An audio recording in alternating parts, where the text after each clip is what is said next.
Welcome to the first class in 3D modeling.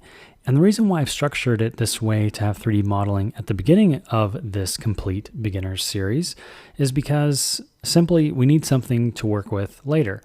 So we might as well learn modeling up front at the beginning so that we can use models later down the course and have an understanding of what modeling is and why it's important. So to get going, I wanted first to describe some concepts about 3D modeling so you can begin to understand how to approach 3D modeling kind of from a theoretical standpoint so that you know what tools to use and how to approach whatever project that you come up with in your imagination and projects down the line and all that kind of a thing. So let's take a look at an example that I've created. All of these scene files that I'm working in are available to you for downloads. So this one might not be that useful because it's pretty basic, but it's going to be made available to you to download so you can follow along or open it up and dissect it and see what is inside. So I'm going to show you an example that I made real quick so we can cover two important concepts: hard versus organic modeling. So when I first describe this, you can probably already guess what it means, especially by looking at these two examples. And let me first quickly cover a couple little tricks that I like to use in Maya viewport so we can look at this a little better. I don't know if it shows up in your video, but the edges of all of these polygons are not super smooth. They're kind of jagged and they're not anti-aliased, as we like to say technically. So there's actually an anti-alias button here that you can turn on for the viewport, and it is this little one right here. If I hover over it, and you can look at the bottom left and it says multi-sample anti-aliasing, and then the tooltip will also pop up. So if we press that, and you can follow along and do this in your viewport, you can see that this is just for us. This doesn't affect the final render or the model itself or anything like that. This is just kind of to make it easier on our eyes as we're using Maya. So I like to turn on anti-aliasing, and I also like to turn on the ambient occlusion, because you can't really see where these lines and gaps intersect on this model very well. So if we turn on ambient occlusion, watch this area right here where there should be lines popping up, but we can't see them because they're all facing the same direction. That's just how Maya is rendering it in the viewport. If we turn on ambient occlusion, which is this little button up here, which is just next to the anti-aliasing, we get ambient occlusion, which basically shows us areas of geometry that are close together and darkens those corners and inset areas.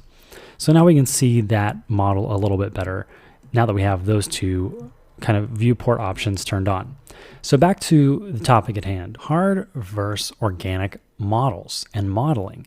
And why is this important? It's important because we need to understand how we're going to approach a project or a model and the tools we're going to use to create it. So let's first talk about what hard versus organic really means. So you can kind of get an idea from these two examples. Hard is kind of straight surfaces. They can be curved as well. You can see there's a cylinder here, so it has a rounded surface on that side. But there's patterns here. It's things, mechanical things, things that are bolted together and made by humans typically are hard surfaces. So imagine a transformer here. And the organic shape on the right, there's no pattern really here. There's a lot of kind of swooping shapes, and it was made clearly not in the same way or with the same tools that the one on the left was made. You can see there's two very different type of models here. And just to kind of drive this point home, it's probably already pretty clear what these two things are, but it's good to just drive it home at this early stage of learning about modeling. So I have a couple pictures here that I wanted to show you. Just take a guess at what this would be, hard or organic models. And you can kind of tell it's an organic kind of shape. There's a lot of branches and fine texture and bark and leaves. And so, of course, this is going to be organic. And the type of tools we'll use to model something like this will be much different. And for a kind of more historical example, you can see there's both in this as well. The kind of statues in the middle, in the foreground, and the inset on these at the front of this building are organic models. They have musculature, they have, flowing robes, and there's horses. But when you look at the building itself, it has very flat surfaces. very smooth. There's no, kind of organic detail unless we look at the top of the columns. We can see the kind of floral patterns that are incorporated there. So this is, again, marrying those two types of models in one example. So this is also a famous sculpture that's in the Vatican. And you can see the robes and all that type of thing would be considered organic, even though, organic, you might think of like nature or something like that.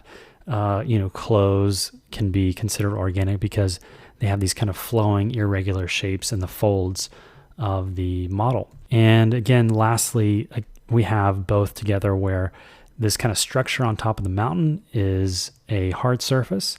And then when we look at the rock, we can clearly tell a difference between the pattern and the type of surface that this building is versus the kind of irregular surface of the rock.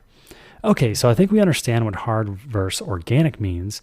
And I meant to mess with this little cluster handle to show you also that, this is important to understand for later down the road when we're talking about rigging and animating. If it's a hard surface, we're probably not going to flex from the middle of this object. It's probably going to move all together, and that's going to, affect how we're going to do things later with rigging and animation. Whereas if it's organic, this thing could move all kinds of different ways, and we would need to rig and animate to reflect the type of organism this is, or shape, or model. So it's also important to understand later on what this implies for other aspects. So in this course, now we're going to jump into actually making things now that you have an understanding of how to use the Maya interface and how we're going to approach modeling. We're going to make one hard surface model that we're going to continue to use throughout the course, and then we're going to model an organic character, a skeleton guy that we're going to use to animate later and make a pretty cool animation. So follow along in the next lesson and we'll get to creating stuff now. Thanks for watching.